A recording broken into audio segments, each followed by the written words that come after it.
Ṣẹ̀kẹ̀rẹ̀ lọ bá jó, ṣẹ̀kẹ̀rẹ̀ lọ bá jó, olúwa mi ò dìde ojó ṣẹ̀kẹ̀rẹ̀.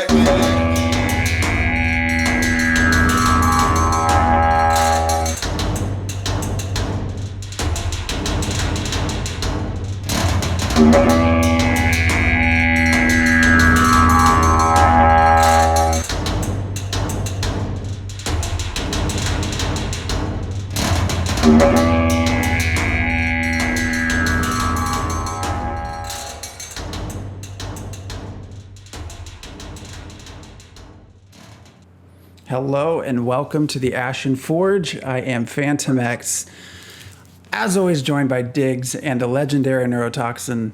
We are back after a very long break from this specific show. So how's everybody doing?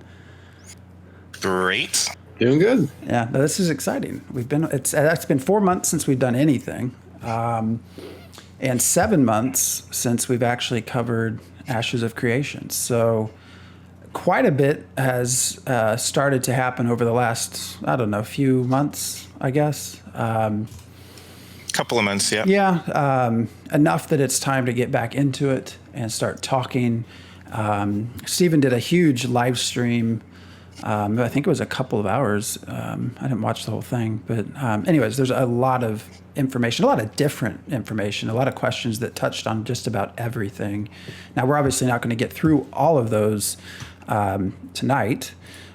We wouldn't want to, because then what are we going to do 2 weeks from now? But so thank you, everyone, for joining. And we do apologize for such a long hiatus. But, we needed a break after the last... Well, it was a combination of that and the news cycle had just slowed down. Like in November, for both games we were following, things just kind of slowed down, and then one of them came to a grinding halt, and we did one farewell episode for it. And since then, we've just been waiting. I mean, I honestly, from the way things were looking earlier in the year, I thought we would already be flinging boulders at each other and doing the siege battles, but I feel like they maybe backed off from that to focus on some of the other stuff for a little bit first before coming back to it. And I would imagine that's partially also because the focus on getting that done, you got to make sure the netcode's right and the gameplay's right. I'm sure they're working on it. I'm sure they're internally testing it. And when they feel they're ready, they'll probably show us. But there's absolutely no reason to rush it. Steven's made it very, very clear that there's no reason to rush this. He's got it's fully budgeted, no problems there. So it's just going to be good showings going forward, I think. Yeah, and I do think it's better not to be distracted with the side game. I mean, this is, right, we already had that with EverQuest Next, and, that was the real problem, is they never put the side game away. Well, there never was a real game. I guess that's the biggest problem. Yeah. But it's hard to work on two things at once. So better just to work on the one thing. I like that. We have quite the track record, really. But we do. It's great. So before we get into it, though, we will be doing this regularly every Sunday at this time. Currently, the plan is to every other week, Ashen Forge, like we had been before. And for now, the sort of in-between weeks are going to be, I think we'll kind of cover probably a variety of things, one game at a time. Maybe even New World next week, but we'll kind of let things, we'll announce things as we know a little bit more.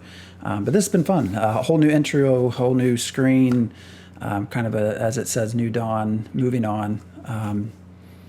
Hopefully to something that will eventually release, which kind of breaks me to the next thing. So one of the big things that has happened since we were last year, we were kind of wrapping up Apocalypse. They were talking about going into some of the more siege modes. That didn't happen. What has happened, and I think I think is a good thing, is we have now moved into sort of beginning stages of alpha of the actual MMO, which I think is what most people, at least those who are highly invested, were wanting. I don't want to get into the whole point of the I think Apocalypse. what you mean is people have been able to play. So, Well, a small group. The Phoenix Initiative. I don't remember when they actually opened up to them. Was that back? I feel like it was maybe it seems like May? 2 months ago. But May or June, somewhere in there. Braver Worlds will start this month, I think. At the end of the month is sort of it what was they've supposed said. to, but it seems like Well, maybe still it's the going to beginning be of the pushed back. I've not seen anything that says that. That has been sort of, I think Stevens, I think if you look officially, it says fall. They hope to have it sort of set to go by, and fall still technically has, I guess, could go all the way through October, but November. Yeah, Braver of Worlds was supposed to get put in August, but then what I heard him say the last couple of times seems like they were thinking sometime this year. Yeah, see, it's now by the end of the year.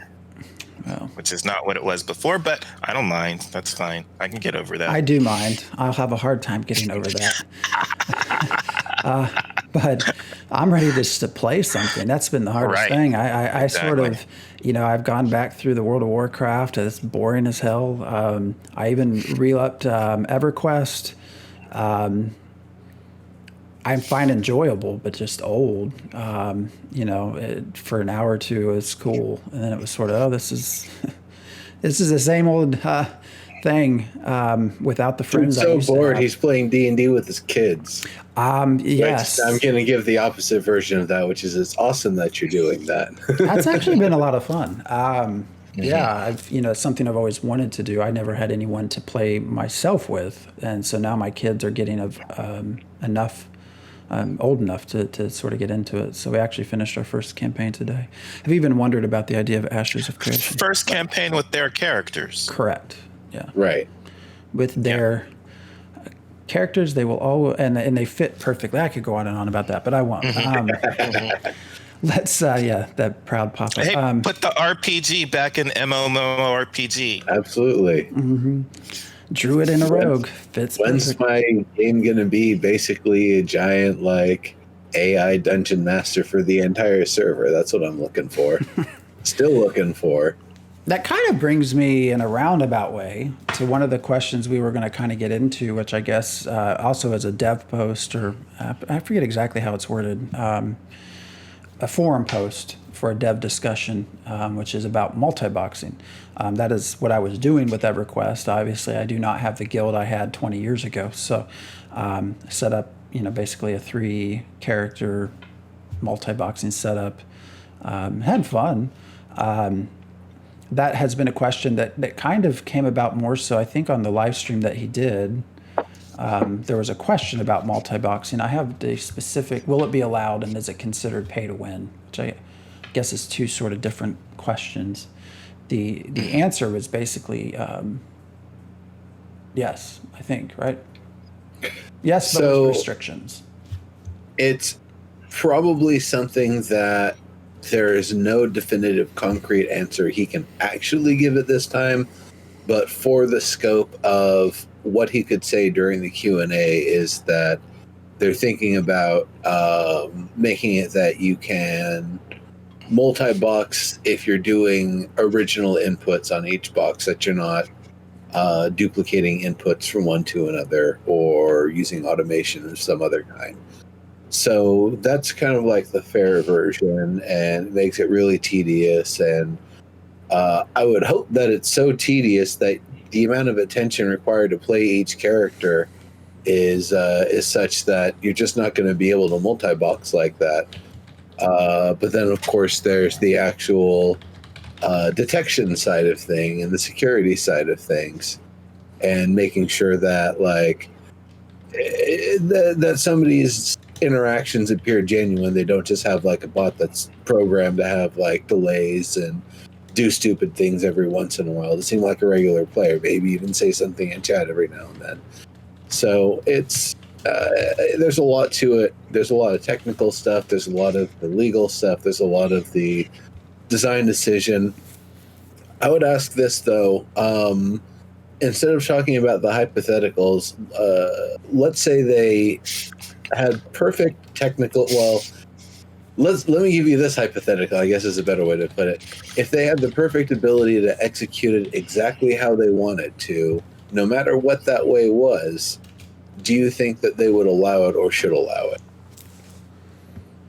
If they could put whatever limits and constraints and like all governments and entities in the world would back them up or something.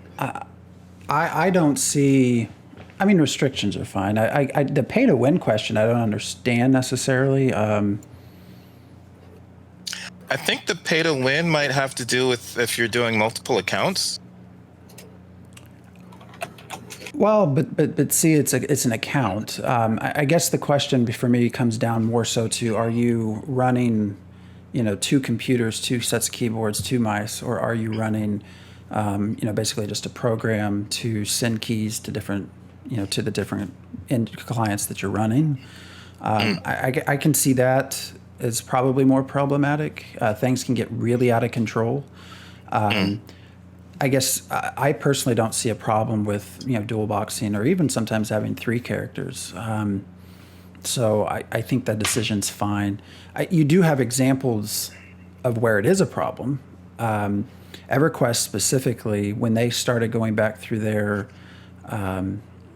legacy servers, basically the nostalgia piece servers. There's a specific program for it, and I'm forgetting the name, that's been around forever. Now it's used in other games too. I think World of Warcraft. Basically, almost all games you can somehow set it up. But what you were running into with that game was you would have one person running 6 different mage characters at once. And the complaint, which I think was a legitimate complaint, was you had, then you'd have maybe 5 people with 6 different characters, so a 30 raid group, all being controlled by 5 people. Super easy to do because of the technology and programs available. That was a problem, right? That starts to be a problem for everyone else, because that's making everyone else's gameplay terrible. They're not getting to do certain things. It's a game that doesn't have instances. It's overworld. If you have to get to the monster first, you don't have an instance sort of setting. So when you have these just hordes of characters being controlled by 4 or 5 people, yeah, I think that's a problem. That I can see as balancing, causing balance problems with the economy and a whole lot of other issues.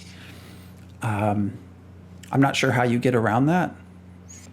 What can be done to prevent that. I even, way back in '99 with EverQuest, I mean, I had 2 accounts, right? I had my primary account that I would go raid with, that was my higher level character. And then for fun, when I was by myself, maybe the guild wasn't on, or, I tend to do West Coast sort of things. I'm more East Coast. So that was especially during college days, which, my parents don't watch this. So I'll say, when I would play EverQuest during, first year of college, people just weren't on. So I would have a second account. Now that was a second computer, so I was running 2 keyboards, 2 mice, so I had to be in control of both characters. Again, I don't know how you can go about sort of. I think it really comes down to making the complex gameplay the thing that prevents people from just sitting there. It's one of the things with WoW and a lot of MMOs is that they suffer from the fact that you're basically setting up in front of an enemy and then you're just falling asleep. And there might be a point where you have to jump or do some patterned thing once or twice. But it's not very complex. I remember one of the former EQ streamers would frequently talk about how they would just fall asleep tanking, like literally sleeping while tanking in World of Warcraft raids. So I think that's the opposite. I think of something like Defiance or even DCUO. You can't fall asleep in that game. You're constantly moving. You're constantly like using active defense and such. You're not able to just sit there and fall asleep. And I think that's more what I think the game should actually be doing here. Is that, yeah, there's a hot bar, there's auto attack, there's going to be some conventional things that we're aware of and familiar with, but that shouldn't be the majority of gameplay. The majority of gameplay should be moving and positioning and, playing smart and actually having to pay attention to your surroundings rather than, oh, well, just don't do more damage than the main tank is drawing aggro, and don't draw aggro from the ads either because we're CCing them. Like, that's not compelling gameplay, and we shouldn't accept that as compelling gameplay whatsoever. You should have to move, you have to dodge, you have to jump, you have to reposition, you have to, acknowledge the fact that this thing just spewed lava where you're standing and you can't just stand there anymore. That's the sort of stuff that's going to keep you from multi-boxing. Also, harvesting, if you're not just sitting there going dink, dink, dink, but you actually have like a timing game that you're trying to do, or you have to aim something, or I want to say revival was going to be almost like a minesweeper sort of thing. That's an active process. You can't just hand that over to a bot. You can't just, automate that. If you actually have to, obviously there are some ways you probably could to some extent, but I think those are the ways that you're pinging the server, pinging the thing in such a way that it creates a sort of thing where they're able to detect that the computer's doing something weird. But that's all for the security people to figure out, I guess. Yeah, I mean, I guess that's part of the beauty of having action combat. Like you're adjusting to stuff on the fly. So having a hybrid means you have some action combat. So that should be different than just macroing tab target. I'm hoping so. I'm of the mind too that it should be okay as long as you're not using macros and bots, and you have to actually input on each character. But I'm also, one of the things that I heard, it might not be related, but it comes to my mind as we talk about it, is paying attention to what skills other people are using and having that, like this person just used a flame sword, and caught that person on fire. So that means I get to use my ability that takes advantage of people who are on fire.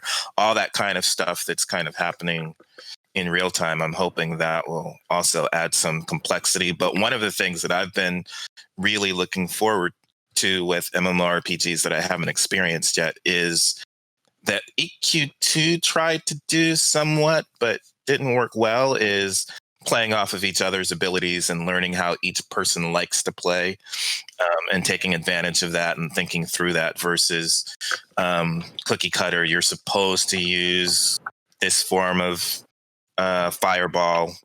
Everybody knows that. Paying attention to augments that other people are using. Hopefully that will make it something where it's more difficult to multi-box because you want to pay attention to what your teammates are doing. I guess if you can really work it out so that you are all of your teammates, maybe you don't have to think so hard. But yeah, we'll see. Heroic opportunities, yes.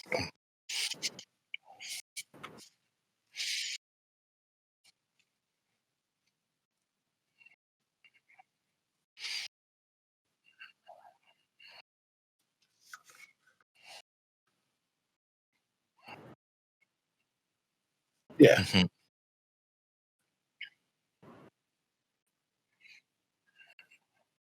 Oh, Phantom X is muted. Yeah, that's me.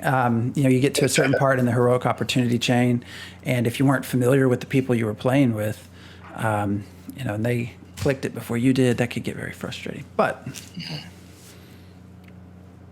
I was saying in chat, I will be, I most likely, not through obviously testing, but once we get to release, I will probably have a second account.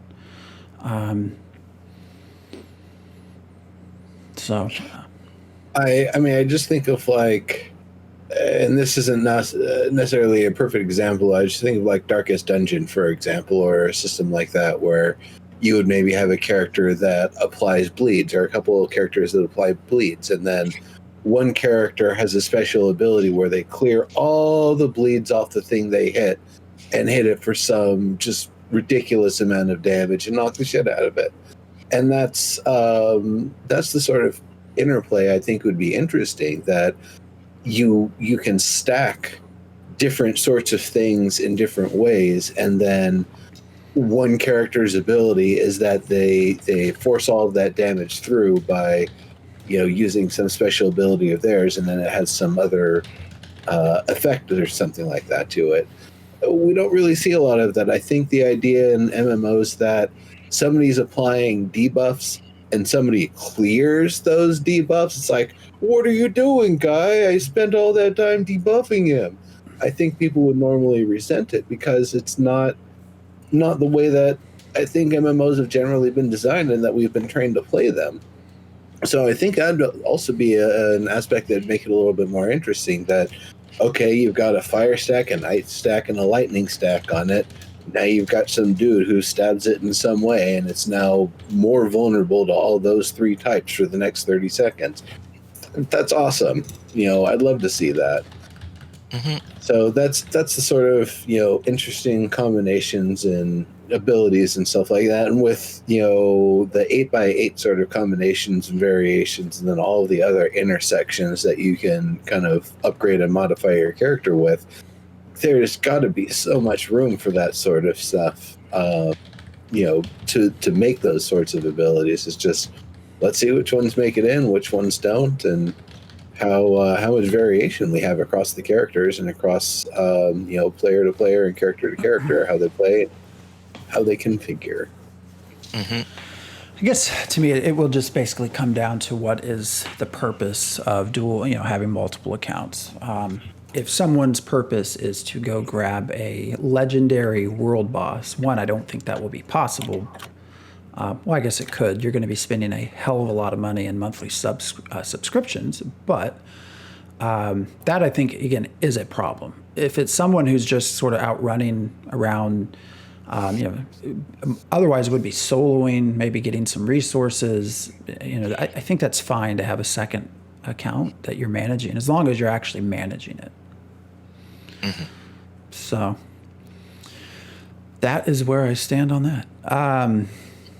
Where I think multi-boxing isn't, I'm not sure if it isn't as big of a problem, or it might even be a bigger problem, is potentially in the space of crafting.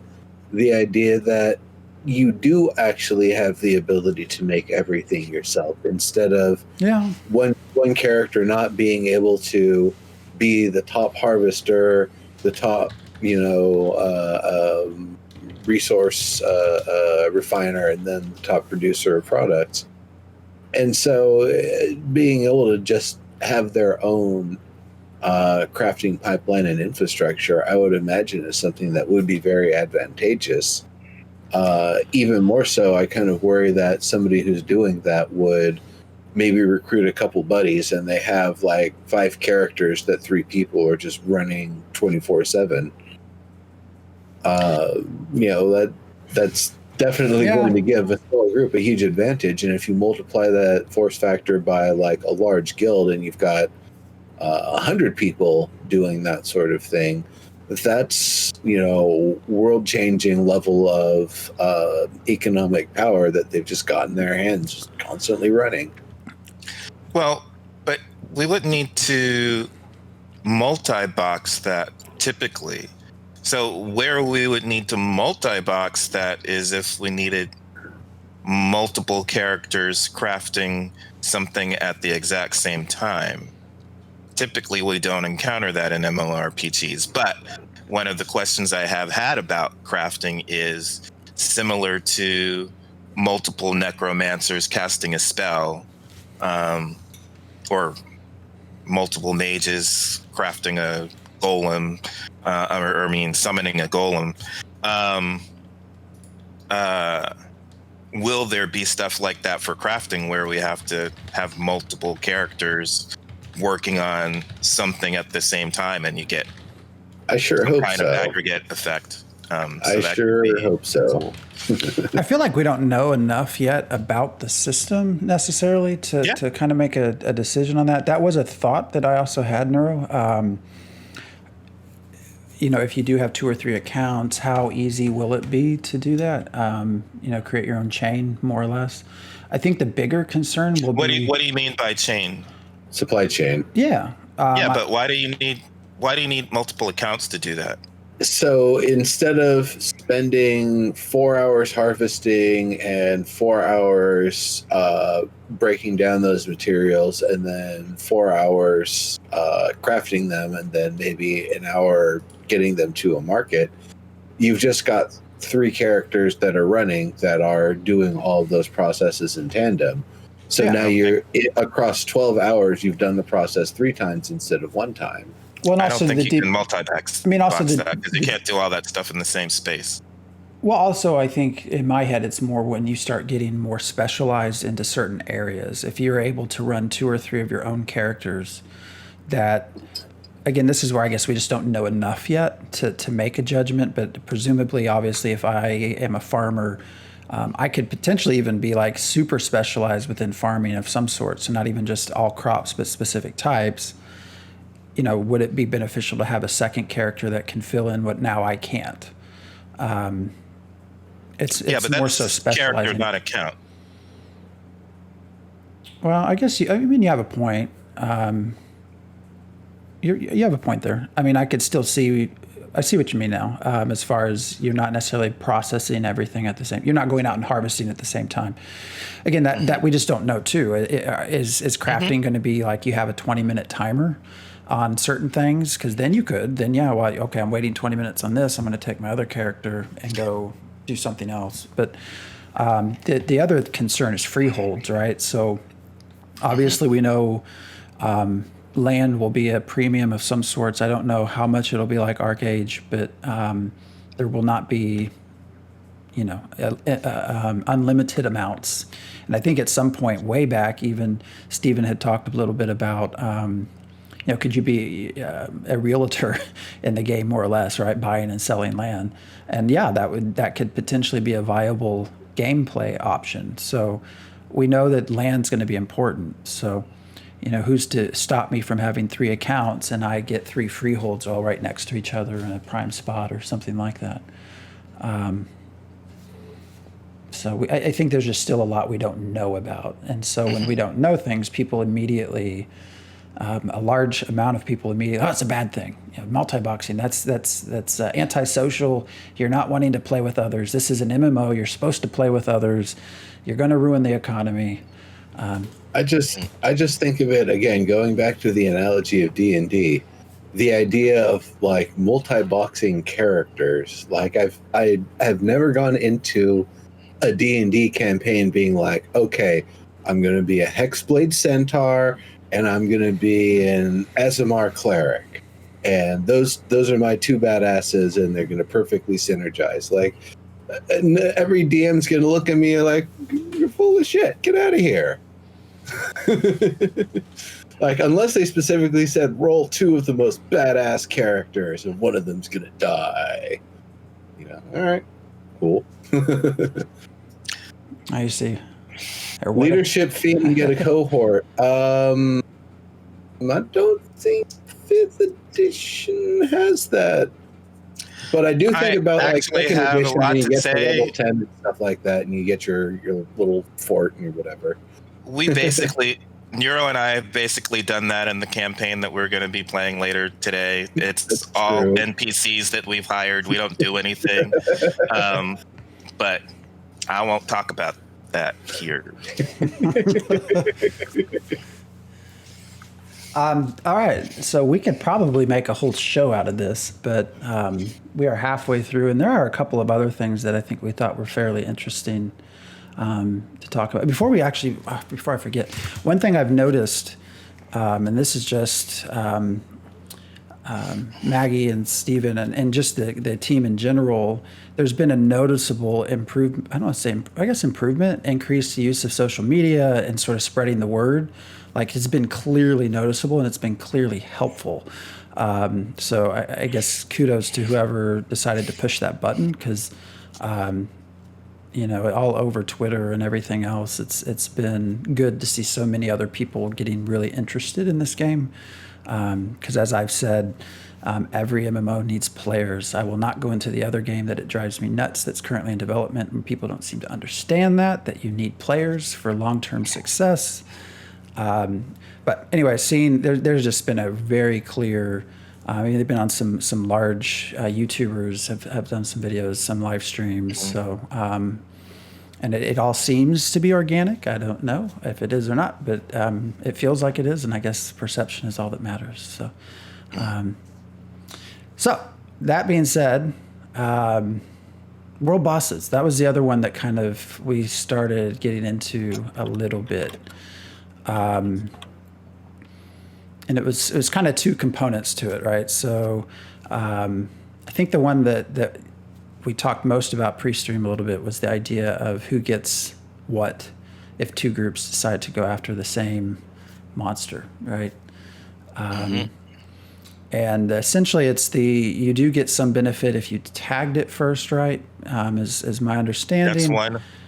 But if your group or you do more damage, ultimately, it will side. You also get, yeah. So that is sort Seems of like a combo. Yeah. Which seems better than what it normally is, yes. So. I'm trying to think of some other game that has had something similar, and nothing is coming to mind. Maybe anybody in chat. I'm trying to think of an example where you could actually not tag it first and still get some sort of benefit out of it.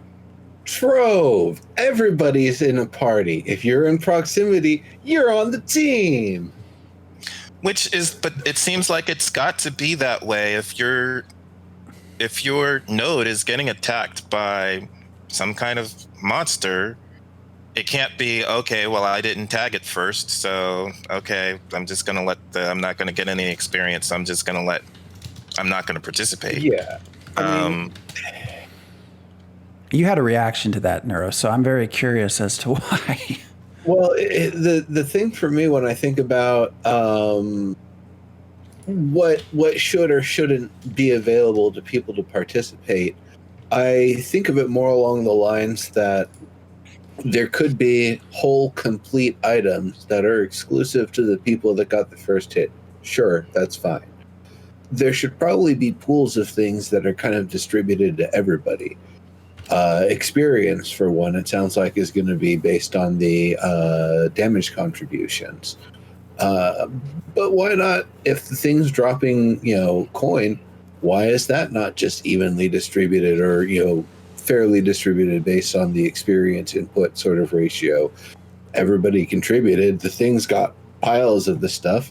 It's not the actual physical magical item that's going to make someone more powerful. It's just a resource.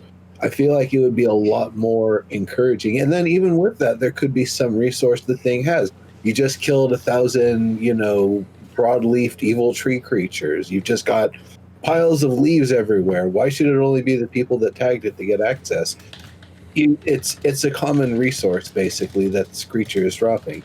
So I think that's the sort of thing that could be a little bit more shared, that, lower tier resources, cash, experience, that they're like more of a common pool of items that everybody can get for participating. Then the more rare and exclusive stuff, yeah, that can come from getting the first stab. I understand people are used to tagging the stuff and having that exclusivity. And then there's still going to be among the group that tags it who the loot leader is and how they distribute. So I understand why you have to have, there's got to be a break at some point.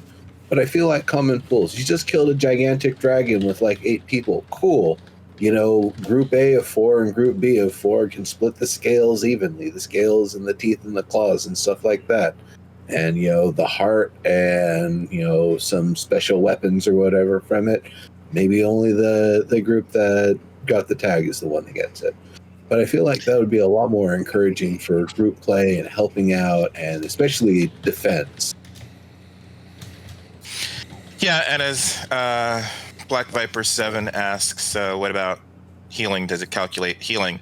So I'm hoping that the beauty of having some EQ Next, well, not specifically EQ Next and Landmark, but having some SOE devs on the team will get some of that. The node is watching everything we do, so they can calculate what characters are doing, how they're participating, and feed that into experience. It's already doing some of that in terms of adding to the growth of the node. So I'm hoping it can do that monitoring combat as well, because combat isn't always just damage.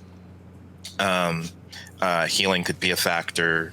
Buffing could be a factor, and not getting high DPS because you've been spending time healing or buffing or whatever else. Stealth, I don't even know how we add that stuff in there, but my favorite thing to do is kind of stealth my way through and scout. So there should be a variety of ways that we're defeating attacks and attackers, and getting some reward for participation. And for me, Woodchip was saying not a fan of participation trophies, but doesn't necessarily have to be a trophy, just something. Like if I participated and we were successful, I should get something, and it doesn't have to be a huge something. But if I participate and help out, I should get something.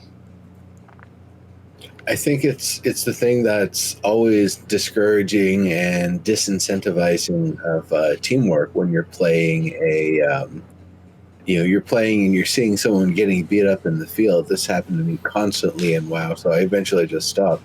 I'd see someone, they're getting beat up, they're getting bested, and if I jump in and assist them, they tell me to go screw.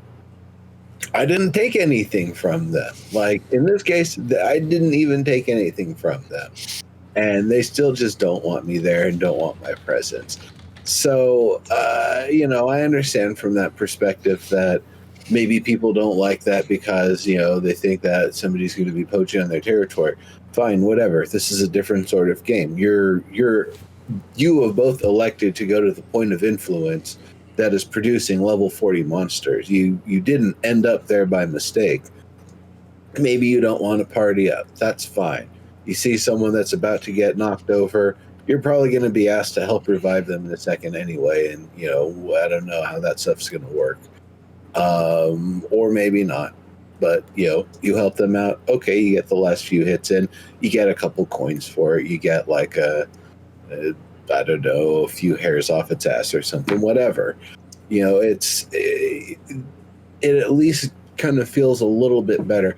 And this also goes to something else that I've been thinking about, and it's been implemented in multiple games, is the idea that as you interact with people more and engage with more, you just build up an affinity or sort of relationship with them in general. So if you're constantly out hunting and you're saving people's ass and they're saving your ass, you're slowly building up like an in-world relationship with them. What that amounts to, I have no idea. It could just be something that the game is tracking to, see what genuine things your character actually gets engaged in or not. Mm-hmm. I think I'm fine. It's like everything; we just have to sort of test it and see how it works. The only question I would have, and it maybe shouldn't even be a question, because the original question was regarding raids. Is this a system that would also apply, in overworld groups and open world dungeons, to 8-man groups or whatever, or even just out soloing somewhere?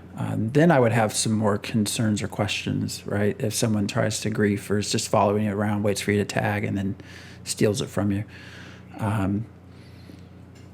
But the question itself was 2 raids. So that, like I said, that might not even be something I should be asking about because it technically wasn't part of the question. But again, yes, one of the things I'm trying to understand about group combat is this idea of being at home and a monster comes and attacks my home. I shouldn't be concerned about, okay, I got to form a party, I got to form a group, and now which group is going to attack the monster first, and then how do I get experience for defending the node or rewards for defending the node.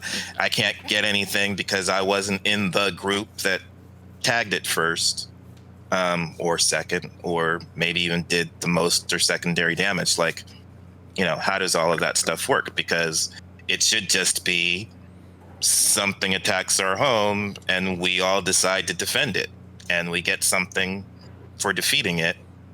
I don't want to have to worry about, I don't want to be looking for a group while I'm defending the town, Well, that raises a good question, because the question itself, I think, was specific to these sort of legendary world bosses, raid bosses, which might attack our home. Well, but there are also regional. He's mentioned dungeon monsters, regional monsters. So I guess, has it been said whether or not those even contribute to node development, because they seem to be independent of the node? The way I read it was they don't necessarily change. The way regional bosses and dungeons and everything else will change based off the node or the type of node, those will change. The way it seemed is these I think he said 12 to 14 large, legendary raid battles are sort of independent of that. So if they do contribute to node development, then yeah, I would be wanting to have something out of that, not just knowing that my node leveled up, but I'd like to get something out of that sort of fight. If it really didn't contribute anything, I don't know, I could care less. I'm just saying, I don't understand why a world boss would not go and attack towns or cities or metropolises, especially. I think if we don't defeat a world boss in a certain amount of time, then that should be part of the story. To me, I don't think they should just be sitting out somewhere away from the world waiting for people to show up. But I don't know what they're able to do. So we'll see. With that, I think kind of tied into that was also this idea of a multiplier of experience. Totally makes sense. You want to have some sort of incentive for being in a group, right? You don't want to actually get less experience. Sorry, we're all getting pulled into chat here. Now we can talk about bosses being on holiday. So is that a thing? Can we confirm that now? The boss is just minding its own business. It's not out to hurt anybody. It just wants to eat some food. And now, what if that would? Just imagine the first legendary boss, and everyone goes up to hit it, and all of a sudden it's invincible, and everyone gets sort of this message that he's eating lunch. Please come back in 30 minutes. I would totally love to see that. That would be awesome. Do it. I'm sure it's possible. Gosh, there's so much more. That's why we're going to be doing more shows. Was there anything else that you all? I have a list, a whole list. That's actually a good question, Bartek. Can we send sacrifices to the boss to keep it sated and away from the node? I like that. Just send crappy raid teams, and when they go die and they feed the boss, it's like, all right, I'm good for now. But, I'm an altaholic, so if we could do that, I would definitely send some alts as sacrifices. And hey, that's what religion is for, Phantom X. Yeah, so you want to go into that question? I guess I'm just saying that pops up if we're talking about sacrifices. Sometimes you just have to go for the joke. Yeah, we can actually. That's a good transition to another question that had come up. I think the question was, what are the benefits of the religious system, and can you change your religion? The simplest answer is yes, there are benefits that will apply to you, and yes, you can change, but you will lose progress, obviously, in what you've already done previously. I think the exact word, top-tier access of religion, is to obtain unique augments that stack upon your secondary class augments. My question, help, I'm being repressed. So this is where I come into this, and I don't know if that's in regards to this, but my immediate reaction, because I tend to try to not be all like, yay, everything you do is gold and I'm always super happy, is, well, what if I don't want to have a religion? Like that is I think a viable option. Every game most games you can be agnostic. So am I all of a sudden at a disadvantage because I choose not to go that route? Should there be a benefit to choosing to be of not a certain religion? I would hope so. I'm going to bring up Final Fantasy Tactics as the example.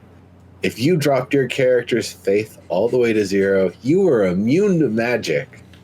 So it was actually a really fun exploit. You get your fighter, your 100 brave, 0 faith. They're just a freaking tank out there. They're smashing wizards and shrugging off magic. Sure, you've got auto potion equipped, so they're never going to die. I like that. I like the idea that agnosticism allows you to build your resolve against the powers of faith and be able to nullify it. But wait, isn't a potion magic? It's not a cast spell. It's a alchemy. There's physical reactions going on. It's not a wizard going through the air. It's alternative science. Sure. I mean, they had guns in that game too, so yeah. Sure. Okay. I mean, hey, I'm going to play the game to however it benefits me. And if there's really no big disadvantage, and I choose not to follow a religion, that's fine. I can role play that, right? But as far as I know, there's nothing pushing you to follow a religion. That's not, I think being an atheist, it makes you crazy. Because the gods are... Yeah, in a world where gods are tangible, yeah, I agree. But that doesn't mean you have to follow any of them. That doesn't mean you have to worship any of them. You can believe in them and not worship them, and I don't think there's a penalty for not worshiping one. Yeah, but that comes to the question: is I don't know how to word it. Is it an unfair disadvantage because everyone else gets an advantage? I don't think everybody will be following a religion or following a god. I mean, if you're min-maxing, right? I'm not a min-maxer. I don't think everybody will. Yeah, I don't think and that's why it should be. Well, should be the RPG of an MMO, right? So you should be role playing, and not everybody will be role playing. I guess the other question for me is, how unified are the religions? Are we going to have like a few major religions that are spanning, most of the game, and then there's a few smaller religions here and there in a few different regions? Or is it going to be everybody's got their own, personal religion that they're building up and trying to get other people to join?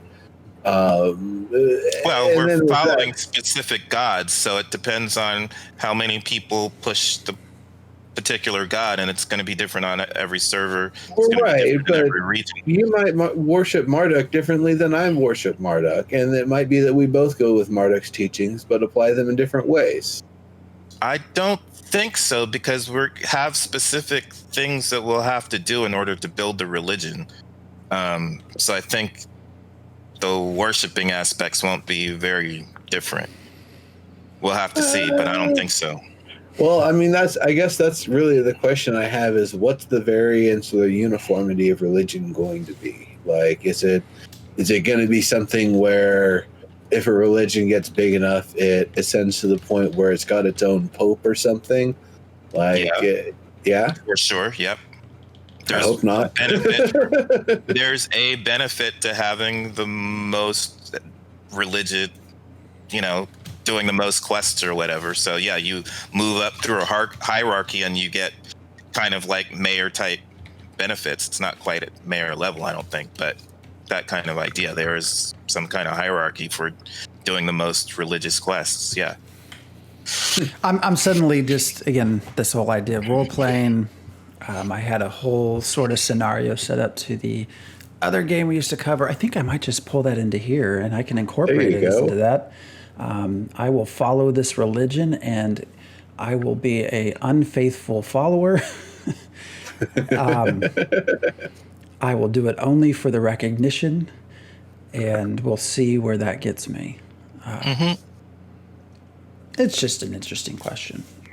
This idea of being forced into a religion. I'm trying to think of other games that have, had significant interactions with this. EverQuest, of course, you could pick. Religion, that did have some influence. I'm trying to think what else. It probably doesn't matter, but. Yeah, and so when I think of games with religion, I'm thinking of primarily World of Warcraft, which was always disappointing to me because I would play a druid and there would be a couple of quests where you have to heal things. Well, my favorite was Cataclysm. I really did feel like I was a druid trying to heal the world. But it's frustrating to play a druid and not be able to heal and not get any credit for healing diseased animals or NPCs or whatever. Like there should be more stuff to heal outside of combat, in my view. So I'm hoping we do see more of that and more class-specific quests that aren't just combat related in Ashes. But wow, and Neuro can attest to that. By the way, I played D&D. I often try to use skills to avoid combat. Yeah.